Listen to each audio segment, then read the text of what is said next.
reading is called Saltwater. His ears were full of rhythms and sea, abyssal-pelagic longing, a calling to the deep, but only broken blue vessels in his body to sail on. Hindered by capillaries and capacity and salty insides, his words were stolen out of pale-minded poetry and sand-encrusted dreams, encumbered by the weight of seaweed, a seashell trying to be a seashore. Fluid in the lungs that taste like salt water, he can't breathe it out without breathing it back in. Only he can breathe underwater. It's all in the mind, built to spill forth and overflow, overwhelm and submerge the truth of who he is, whoever that may be.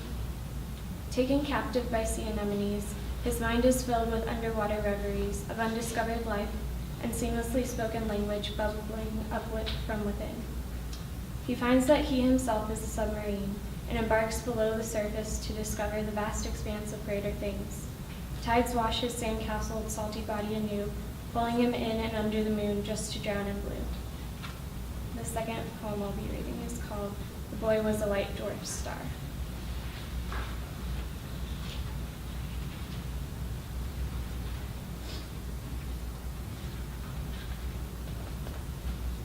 Combustion begins with gravity to combat the human tendency to spill out across every planar possibility, but it can't contain a curious soul.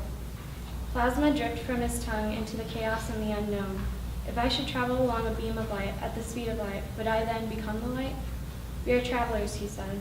From the back of the black telescope, his eye pressed against the night sky, he was seeing himself in the past, 100 million years or so ago.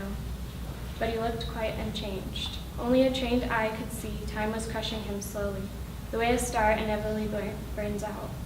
The hunger for fire drove him mad, searching for light when he's the source of it, and the bones in his body became irrelevant, and the fire in his lungs ate up his oxygen until he was nothing.